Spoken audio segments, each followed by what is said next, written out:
Porque batalhas, lutas nos aperfeiçoam. Você fica bom em alguma coisa. Luta te aperfeiçoa. Se é uma luta, se é uma batalha financeira, e aí você perde um trabalho, você não consegue mais trabalhar com algo, você desenvolve outra habilidade. Você se aperfeiçoa em outra coisa.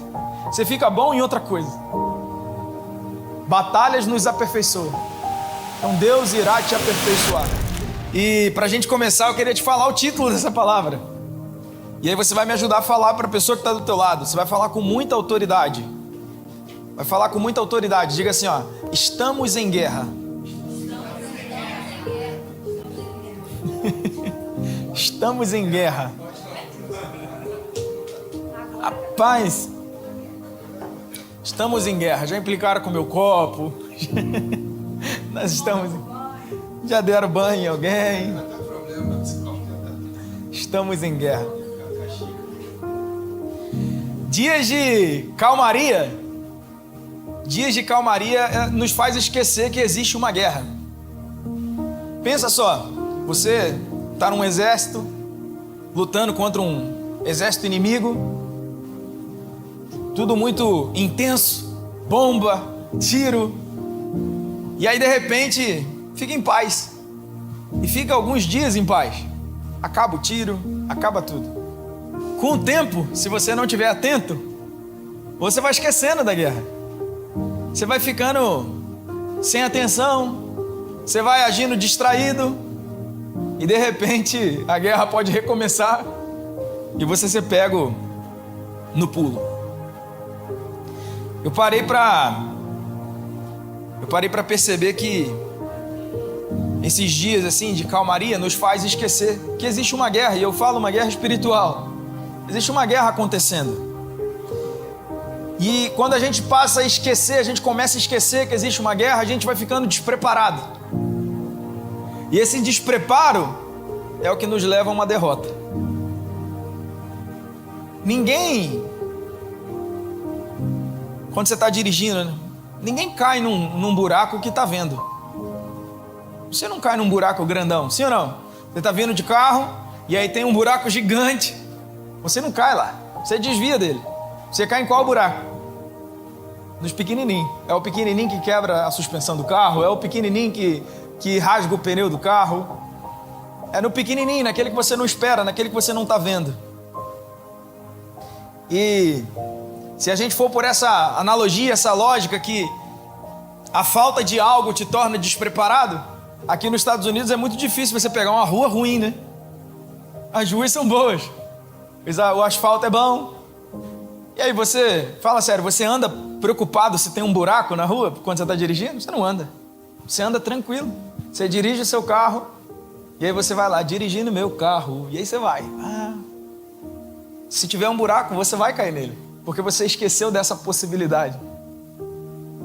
Por esses dias eu estava pensando, eu saí do carro, e aí eu saí do carro, peguei o celular na mão, basicamente ele só anda na minha mão. Aí eu saí com o celular na mão, aí junto com o celular a carteira fica colada nele, a carteira com os cartões, dinheiro, documento. Aí saí com o celular na mão, a carteira colada, saí com o meu fone na outra mão e a chave do carro pendurada. Saí, e aí só lembrei de trancar o carro e eu já estava chegando na porta do Publix, assim, já tinha dado um bom pedaço. Aí eu parei e eu falei, cara, duvido que no Brasil eu fazia assim. Lembrei que quando a gente chegou aqui nos Estados Unidos, eu levei uns 5 anos para começar a andar com a janela baixa. E até hoje eu não gosto de abaixar o vidro. Porque lá no Rio a gente não anda muito de janela baixa não, né? Você não abaixa muito o vidro. Geralmente é o vidro lá em cima. Essa sensação de tensão te prepara. A sensação de tensão, a tensão te prepara. Quando a gente começa a relaxar, você começa a ficar bobo. Começa a ficar despreparado. E a qualquer momento algo pode acontecer. Fala mais uma vez para a pessoa do teu lado e fala assim, ó: nós estamos em guerra. E se a gente pensar pelo lado espiritual, a estratégia de Satanás é a mesma. A estratégia de Satanás não é entrar com o pé na porta, não é fazer você sair da igreja, não é acabar com a sua vida de uma forma aparente. Se fosse assim, era fácil, todo mundo era crente. Se fosse assim, era fácil. A estratégia de Satanás é te convencer de que não há uma guerra, de que isso é religiosidade. O pessoal ficou habitolado. Você vai ouvir essas falas. Não, o crente, ele parece que está assim, ó.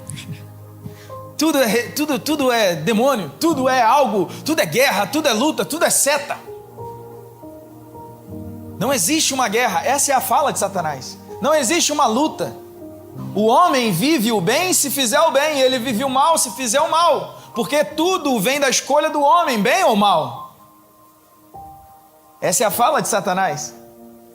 Tudo é um fruto do bem e do mal, tudo é escolha. Não existe nem o mal nem o bem. E aí você vai entrando nessa filosofia meia louca, e você vai esquecendo de que existe uma batalha, existe uma luta, existe sim uma influência maligna querendo acabar com a sua vida e acabar com a sua família. Existe sim. Quantos têm essa consciência? Seja sincero, eu tenho essa consciência. Existe uma batalha. Se você não tem, fica tranquilo.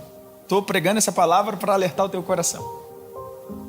Existe sim uma batalha. Existe sim uma agenda operando no mundo inteiro para acabar com valores familiares, para desvirtuar os nossos filhos. Existe sim uma agenda. Existe sim uma agenda para implantar coisas dentro da nossa casa que são legalidades de Satanás. Existe sim. E quando a gente vai ficando despreparado e para de observar e para de ser intencional em certas coisas, a gente vai começando a ser permissivo com certas coisas, e quando a gente olha, a gente foi atingido por um tiro. Rapaz, as crianças estão animadas.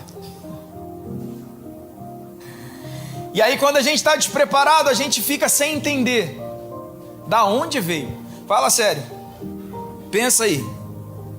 Você já viveu momentos assim que está tudo bem, está uma paz, de repente algo acontece, e aí você fica assim, meu Deus, de onde veio? De onde veio isso? Estava tudo bem, da onde isso aconteceu?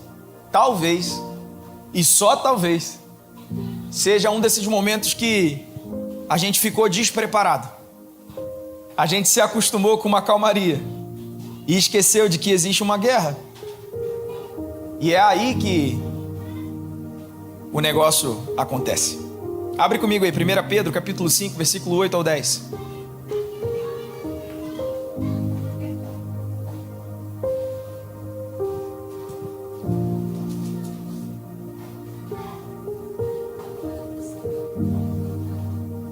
Botar a professora e as crianças tudo devagar. Fala para a professora que eu vou botar ela do lado da mãe dela. 1 Pedro, capítulo 5, versículo 8, diz assim: sejam sóbrios e vigilantes. O inimigo de vocês, o diabo, anda em derredor como um leão que ruge procurando alguém para devorar. Resistam-lhe, firmes na fé, certos de que os irmãos de vocês espalhados pelo mundo estão passando por sofrimento igual aos de vocês. E o Deus de toda graça, que em Cristo os chamou à sua eterna glória, depois de vocês terem sofrido por um pouco, Ele mesmo irá aperfeiçoar, firmar, fortificar e fundamentar vocês. Eu gosto desse texto. Aqui a gente vê Pedro, apóstolo de Jesus, escrevendo para a igreja. Pedro, ele tinha igreja em Roma. Pedro, ele tinha igrejas em territórios romanos. E Pedro, ele estava percebendo, e escreve essa carta, creio eu, ele percebe exatamente o que eu estou falando. Pedro percebe um tempo de paz, um tempo de calma, um tempo de calmaria. Ele percebe talvez a igreja abaixando a guarda, as pessoas abaixando a guarda, e ele fala assim: olha, fique esperto, porque Satanás está rondando como um leão, buscando um só para pegar. Então fique esperto, nós estamos em guerra, não se esqueçam disso. É isso que Pedro está dizendo. A igreja de Pedro ficava nos territórios romanos, e até o ano de 64, mais ou menos depois de Cristo, o Império Romano tolerava os cristãos. Não é que aceitava, tolerava. Ah, faz aí o que vocês querem, porque os romanos, eles tinham vários deuses, então eles falavam assim, pode fazer, faz. O problema não era com os romanos, não eram os romanos. Então a igreja de Pedro estava consideravelmente tranquila, bem. Estava tudo bem.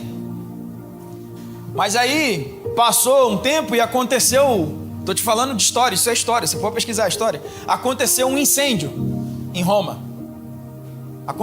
Botaram fogo em Roma, um incêndio criminoso. E aí o imperador da época, Nero, ele decide ir atrás de um culpado.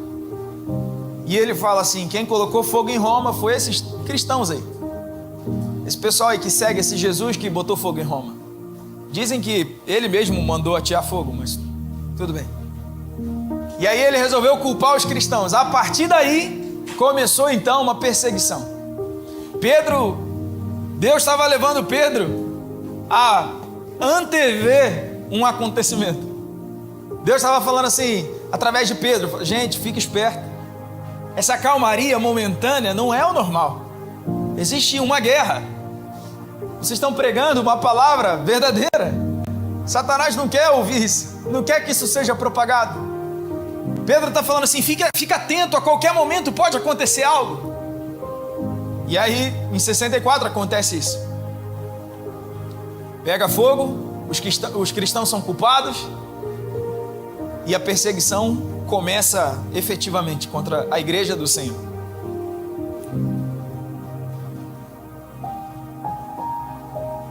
Sabe quando está tudo calmo demais? Lá no Rio, se o morro está calmo demais, é porque tem alguma coisa acontecendo.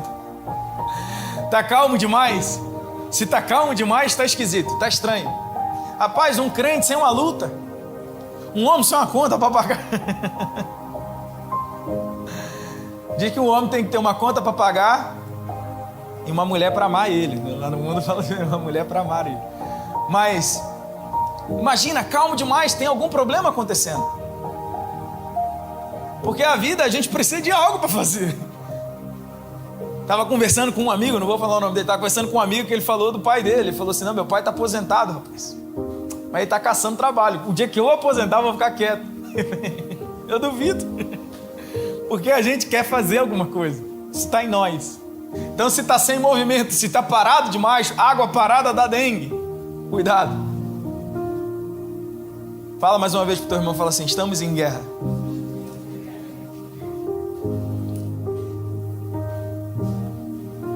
Paulo vai dizer em Gálatas 5,17 que há uma batalha dentro de nós. Paulo vai dizer assim, há uma batalha dentro de nós, carne e sangue militam. Carne e sangue batalham. Carne e sangue. A carne e o espírito batalham. Militam um contra o outro. Tem uma guerra acontecendo nesse momento dentro de você. O que essa guerra faz? Ela te leva... São as vontades de Deus e são as vontades da carne. Os desejos, quando você já ouviu com certeza lendo a palavra do Senhor, as concupiscências da carne, os desejos carnais, o desejo de satisfazer as vontades da carne, batalhando contra a vontade de Deus para nós. Paulo vai dizer assim, o bem que eu quero, eu não faço, mas o mal que eu não quero, esse acabo fazendo. É uma batalha acontecendo. Eu sei o que eu devo fazer, eu sei o bem que eu preciso fazer, mas acaba que a carne quer lutar contra. Uma batalha acontecendo. Preste atenção que eu estou te falando de duas guerras, uma guerra externa e uma guerra interna. Mas se a gente não consegue vencer a interna, dificilmente a gente vence a externa. E se você pensar então que há uma batalha dentro de nós, você pode estar se perguntando e falar assim, pastor, então como é que vence essa batalha? Como eu venço essa guerra? O próprio Paulo aos Gálatas dá a resposta. No versículo 16 ele fala Assim, ó, digo porém o seguinte: vivam no Espírito, e vocês jamais satisfarão os desejos da carne. Viva uma vida espiritual. Viva uma vida de conexão com Deus. Vive uma vida de oração. Vive uma vida de conexão com o Pai. Vive uma vida de estar falando com Deus em todo tempo. Troca ideia com Deus. Está dirigindo, fala com Deus. Fala, Deus, é assim, assim, assim. Deus é dessa forma. Fala com o Espírito Santo que habita dentro de você. Quem está mais alimentado vence a batalha. Então alimenta o Espírito. Paulo já deu a resposta. Aquele que vive uma vida no Espírito jamais satisfará o desejo da carne. Porque quem está cheio do Espírito Santo, quando vem os desejos da carne, olha e fala assim: isso não é de Deus. Esse é o mal que eu quero fazer. Esse é o mal que a minha carne quer fazer. Mas eu vou fazer o bem que o Espírito está soprando aqui no meu coração. Amém? Glória a Deus. Dá um amém aí. Aleluia. Amém. O que a gente não pode fazer de maneira nenhuma é viver como se não houvesse guerra alguma. A gente não pode viver como se não existisse uma batalha, se não existisse o mal. Imagina se a gente vivesse aleatoriamente. É muito fácil para o mal agir. Não é assim? É muito fácil para o ladrão roubar se você deixa tudo exposto para ele. É muito fácil para o ladrão te tomar algo se você entrega. Inclusive, não é nem considerado roubo se você entregar algo para o ladrão. Sabia? Então toma que leva. Não é nem roubo, você deu. Não é? É muito difícil proteger alguma coisa se a gente não entende que há um mal acontecendo. Há algo ruim que possa acontecer. Como que a gente conserta algo se a gente acha que não está errado? Como a gente protege algo se a gente não acredita que algo ruim pode acontecer? Olha mais uma vez para o teu irmão e é a última vez que você vai falar isso. Fala assim: estamos em guerra. Eu queria deixar para você algumas armas importantes, mas algumas armas que a gente precisa ter para começar a vencer a batalha, para sair da sensação de que a gente está sempre perdendo, para a gente começar a vencer as guerras. A primeira delas é: seja sóbrio. Tudo isso está dentro do texto. Seja sóbrio. Existem alguns sinônimos para a palavra sóbrio: comedido, sensato, mas eu quero trazer você para exatamente o que vem na sua cabeça quando você pensa sóbrio. Quando você pensa sobriedade, você está pensando, a pessoa não está bêbada, né? Alguém sóbrio é alguém que não está bêbado, não está embriagado. O antônimo de sóbrio, embriaguez. Uma pessoa embriagada, uma pessoa bêbada, borracho, que bebeu demais, uma pessoa que bebeu muito, ela perde a noção da realidade. Uma pessoa que bebe um pouquinho de álcool não pode dirigir porque ela perde a noção de reflexos. Ela não tem a resposta no mesmo tempo que uma pessoa sóbria. E aí Pedro está dizendo assim para a igreja e para nós nessa manhã, Deus está dizendo assim: seja sóbrio. Não fica perdido. Vive a realidade. Enxerga a realidade. Às vezes a gente vai se perdendo e perdendo a noção da realidade, da lucidez, e para de enxergar o óbvio. A gente começa a perder a noção do reflexo, da resposta, e Satanás começa a operar na nossa vida e na nossa casa porque a gente perdeu o tempo de resposta.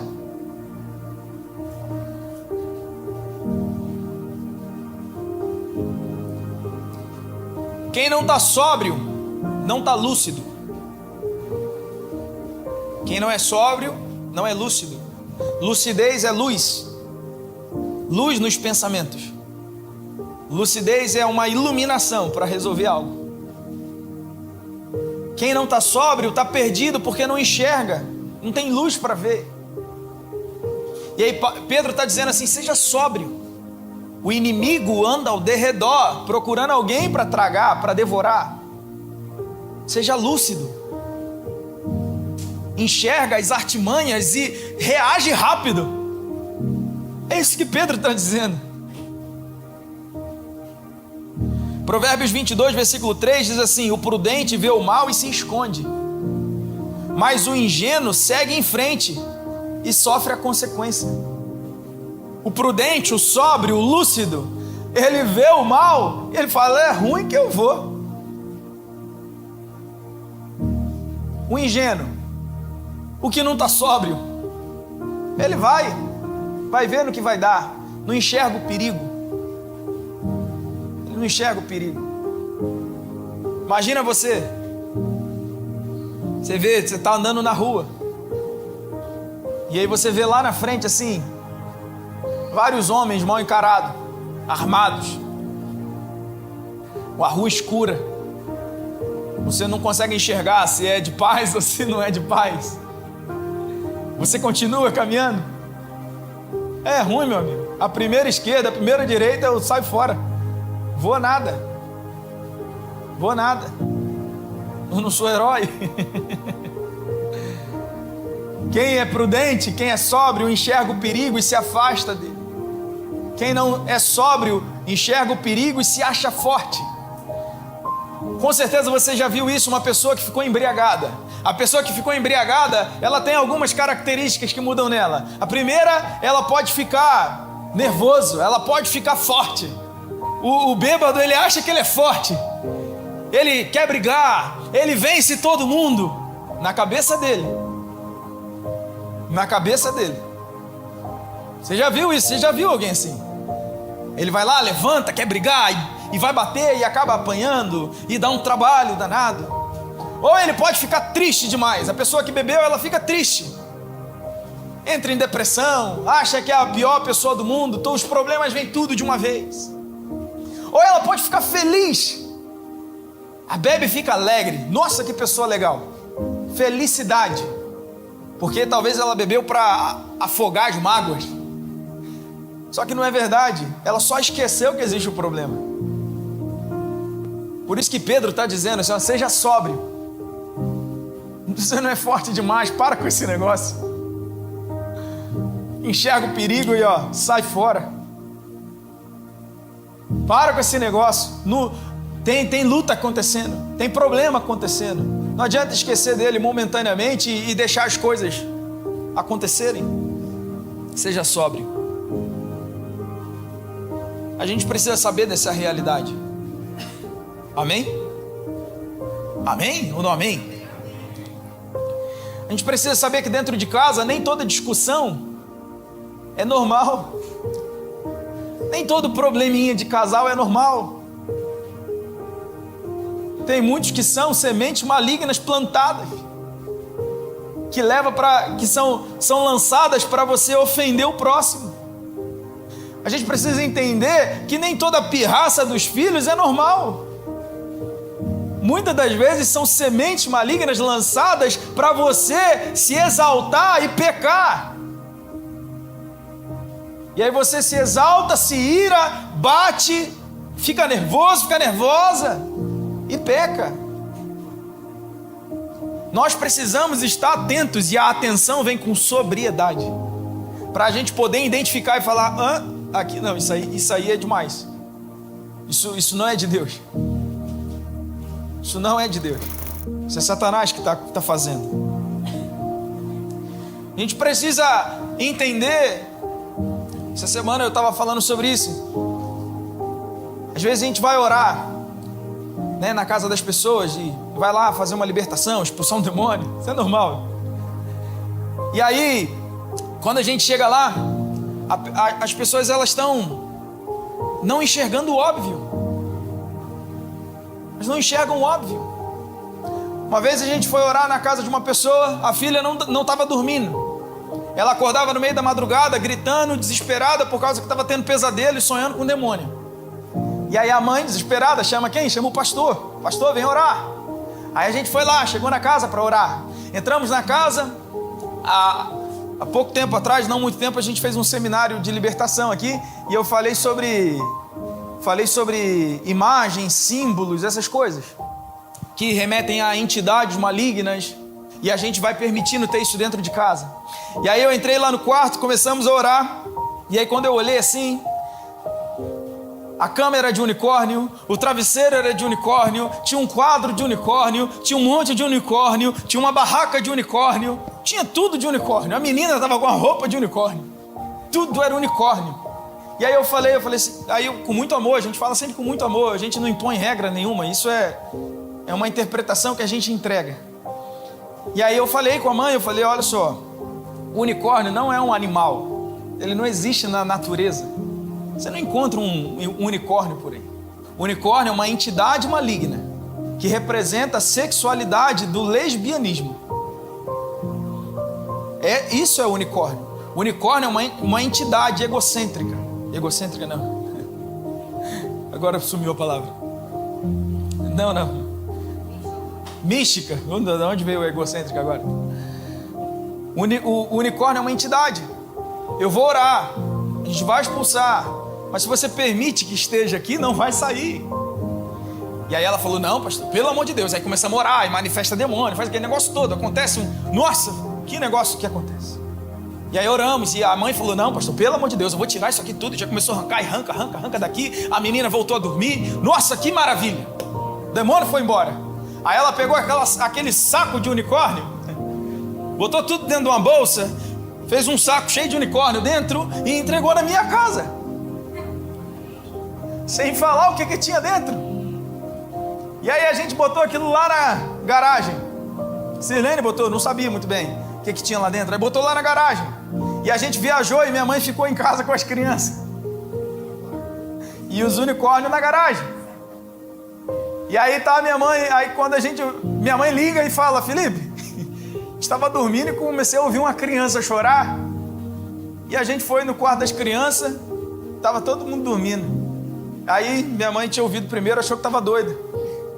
Ela é mais ou menos, mas ela achou que estava mais. Aí ela falou assim, não, mas o teu pai ouviu também. Uma criança chorando. E aí no outro dia, aí eu falei, ora, ué. Aí no outro dia, diz a minha mãe que estava sentada com a Pietra na sala, as crianças na escola. Vão na escola? Aí a Pietra sentada na sala com a minha mãe, e aí ela começou a ouvir uma criança no segundo andar chamando ela, falando assim, vovó! Vovó! Aí foi lá orar, botou a Pietra para orar, virou intercessão lá em casa, círculo de oração, para expulsar os demônios. E aí quando ela falou com a Sirlene lembrou, falou, tem uma bolsa, dá uma olhada lá na bolsa, o que tem lá? Aí quando a gente chegou, a bolsa estava cheia de unicórnio. O que eu quero te dizer com isso? Eu não quero te habitolar, colocar nada na tua cabeça. Eu só estou trazendo para você que a gente vai permitindo certas coisas entrar dentro da nossa casa. E depois a gente está cheio de problema e não sabe por quê. Depois está cheio de confusão e a gente não sabe por quê. A gente vai fazendo pequenos altares dentro de casa e aí as coisas começam a desandar e a gente não sabe por quê. A gente começa a fazer pequenos altares na nossa vida financeira e não sabe por que ela não anda. A gente vai fazendo pequenos altares no nosso casamento e depois não sabe por que o casamento está com um problema. Porque a gente vai permitindo, porque a gente começa a esquecer, a gente não está sóbrio e não consegue enxergar o óbvio. Eu não estou pregando sobre libertação, senão eu ia te dar uma lista de um monte de coisa aqui que eu falo assim, rapaz, se eu fosse você eu não teria em casa. Eu procuro não ter. Toda vez que a gente vai orar, expulsar um demônio, tem uns trem desse lá. Então cuidado, olha para as coisas e fala assim, Senhor, me dá discernimento. Deus me dá discernimento. Seja sóbrio. A segunda arma que eu quero deixar para você é esteja vigilante.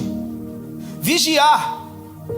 Eu tenho uma tia Gina. Tia Gina toda vez que fala com a gente, fala assim, vigia. Vigia. Vigia, fala pro teu irmão, fala assim, vigia. Vigia. Seja vigilante. Esteja vigilante. Esteja vigilante. Vigiar significa prestar atenção, observar. Tomar conta. Isso é vigiar. Geralmente de um lugar alto, aonde se tem a visão de tudo. Então, todo lugar fortificado tem uma torre de vigia. A torre de vigia é sempre alta, né? Para observar a distância, para prestar atenção se tem alguém chegando, se algo está acontecendo. Você esteja vigilante. Há uma guerra acontecendo. Se a gente não está vigilante, nós somos atingidos. Vigiar é a única forma de anteceder um ataque. Vigiar é a única forma de bloquear um ataque antes que ele aconteça. Isso é vigiar. A igreja de Pedro, ela estava provavelmente tranquila, porque estava tudo bem. Roma tolerava os cristãos. E aí Pedro fala assim: não, ô povo, vigia, presta atenção. Satanás continua andando ao redor, planejando, tramando, fazendo algo. Não se envolve nessa trama. Não se envolve na trama. Se você não sabe o que significa trama, trama é uma palavra que diz, sabe quando você está fazendo tricô? Você vai fazendo o tricô, que você vai fazendo aqueles nós assim, você vai costurando uma linha na outra. Aquilo é uma trama de tricô. Você vai fazendo uma trama. Satanás está fazendo uma trama. Ele vai fazendo, ele vai tramando. E se a gente não está atento, a gente vai ficando preso nos nós. Cuidado. Uma história da minha casa, mais uma, já contei uma, vou contar outra. Eu gosto de videogame. Eu jogo, eu tenho. E aí, as crianças agora já estão maiores, mas eles eram pequenos e eu sempre jogava e eles não tinham videogame. E aí chegou o momento que eles foram crescendo, viram o videogame lá em casa e falaram: pai, eu também quero. Falei: tá bom, então vamos lá. Aí demos um videogame para eles. Aí eles começaram jogando um joguinho bobo, Minecraft, essas coisas assim. Joguinho de criança, jogando lá, tudo bem. Aí eles foram crescendo, chegaram, evoluíram e foram pro Fortnite. Fortnite já é de tiro, já é um jogo mais intenso.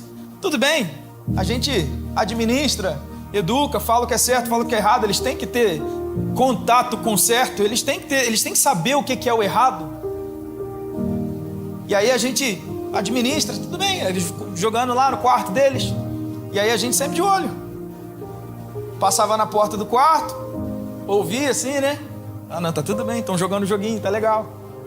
Aí um dia, André, então eu vindo do quarto, a casa que a gente morava, saía do meu quarto, passava na porta do quarto deles. Tô vindo do quarto, rapaz, tô ouvindo um cara, um homem, com a voz mais grossa que a minha, xingando eles mais de tudo quanto é nome. E falando palavrão, e xingando. E aí, parei. Sabe quando você fica sem reação? Parei sem reação na porta. Falei, que homem é quem? Quem que tá falando, cara? Aí quando eu fui prestar atenção, aí tinha mais pessoas falando. E uma falação, e xingamento, e palavrão, falando coisas que eles nunca ouviram dentro da minha casa. Falando. Aí eu entrei no quarto, era o Fortnite, eles estavam no chat, no bate-papo aberto. E aí palavrão para todo lado, e xingamento para todo lado. Aí eu fui proibir eles, né? Proibi lá o chat. Falei: pode jogar, mas joga sem o chat. Bloqueei, você tem como bloquear. Se teu filho joga, você estuda um pouquinho lá como bloquear algumas coisas. Fui lá, bloqueei o chat deles. Aí permiti ele só fala com o Davi, Benjamin e companhia. Adulto eles não falam. Se a gente vai abaixando a guarda, se a gente para de vigiar um pouquinho que seja, Satanás encontra um meio para entrar. Satanás encontra um caminho para afetar a tua casa. Criança é assim, se você para de olhar por alguns segundos, quando você olha de novo, bate o olho e fala: meu Deus, como é que esse menino subiu aí? Sim ou não? Nenenzinho, neném, ele está começando a andar, aí você fica todo: meu Deus, vai por aqui, vai por ali, vai cair, bota a mão, não sei o que. Aí você vai beber água. Eu vou beber água agora, deixa eu beber água. Aí vai lá beber água no meu copo bonito. Aí quando você olha de volta, criança já caiu, já rolou, já subiu alguma coisa, tá mexendo na tomada. Porque a gente parou de vigiar. Então vigia. Você consegue falar mais uma vez pro teu amigo e fala assim, ó, vigia. Agora o principal, coloca a tua vida no Senhor. Porque Salmo 127, versículo 1 vai dizer assim: se o Senhor não edificar a casa, em vão trabalha quem edifica. E se o Senhor não guardar a cidade, em vão vigia o sentinela. Então vigia, mas vigia com a tua vida no Senhor. Porque aí Ele guarda a tua casa quando você não consegue vigiar. Senão é em vão. Então vigia. A terceira arma, e eu estou caminhando para o final para a gente orar e ceiar junto. Tenha resistência. Tenha resistência. Você sabe o que é resistência? Resistência, uma pecinha chamada resistência. Chuveiro elétrico, no Brasil a gente tem chuveiro elétrico, né? E aí você, dentro do chuveiro tem uma pecinha chamada resistência. É um metal que ele tem um formato, eles fazem um formato de mola, e esse metal ele ganha uma capacidade de suportar uma carga elétrica. E aí com a carga elétrica ele não se rompe, ele aquece. Ele começa a aquecer e esse calor aquece a água, que você toma um banho quentinho.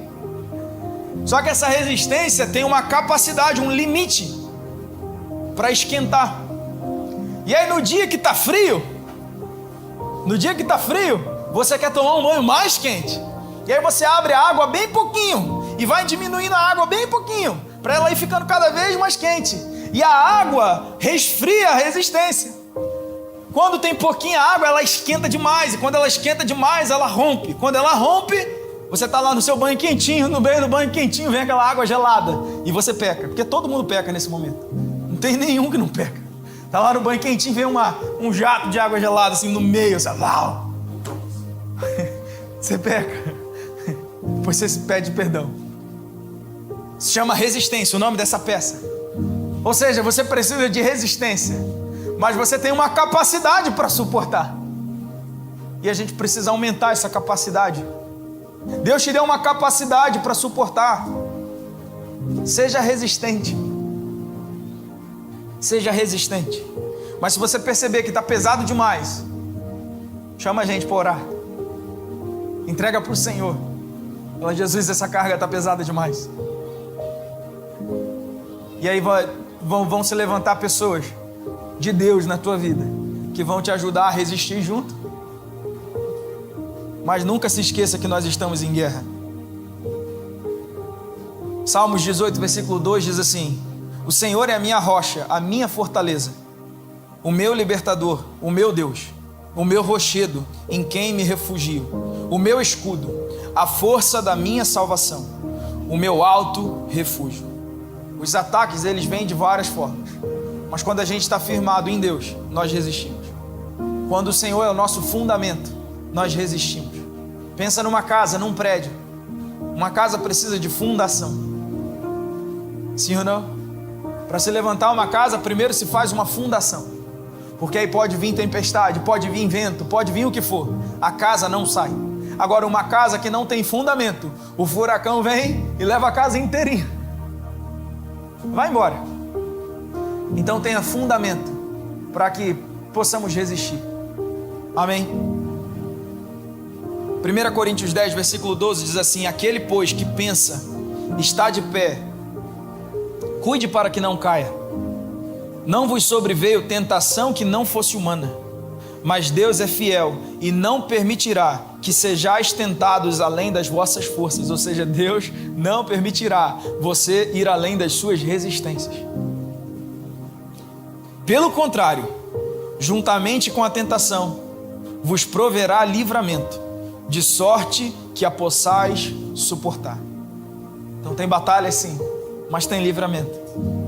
Tem luta, tem, mas tem livramento. Olha para o teu irmão mais uma vez e fala assim: tem luta, mas tem livramento. Tem luta, mas tem livramento. Resista.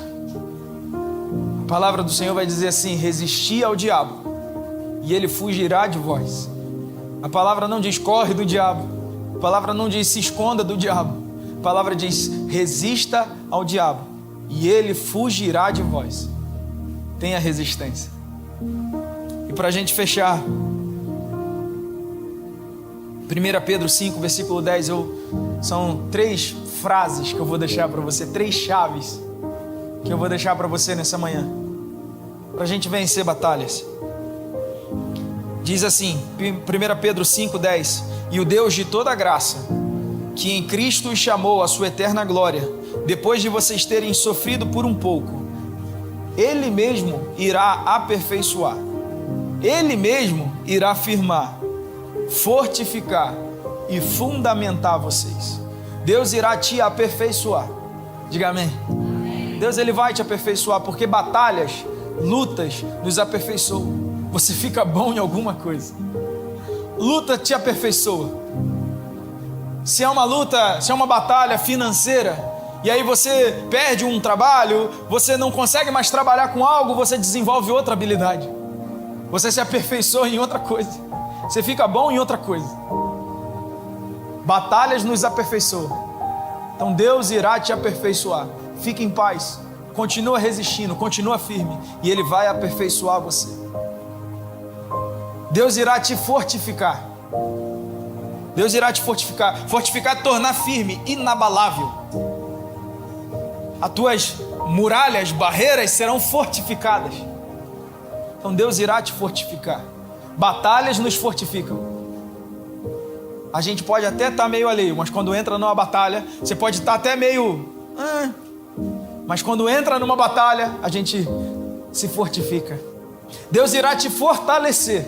Fortalecer e fortificar são duas coisas diferentes. Fortificar é gerar uma resistência, gerar barreiras, fortalecer as suas muralhas. Fortalecer tem a ver com você. Você vai sair mais forte dessa batalha. Você vai sair mais forte da luta. Você vai sair melhor. Deus vai te fortalecer. Olha para o teu irmão e fala assim: fica tranquilo. Deus vai te aperfeiçoar. Deus vai te firmar. Deus vai te fortificar. E Ele vai te fortalecer. Fique em paz. O que você está pensando? Não vai dar errado não, vai dar certo. Graça e paz, família, eu sou o pastor Felipe Almeida, estou passando por aqui para te deixar aquele abraço. Queria te agradecer por você ter assistido esse vídeo, espero que essa palavra tenha tocado o teu coração e venha transformar a sua vida. Olha, você não pode esquecer, se inscreve no canal, curte esse vídeo, manda ele para alguém, porque vai abençoar a vida de alguém, eu tenho certeza. E mais, por aqui em algum lugar na tela está aparecendo um vídeo, clica nele, assiste, entra no canal, olha as outras pregações, porque eu tenho certeza que vai valer a pena. Tá bom? Muito obrigado, Deus te abençoe, fica na paz, um abraço.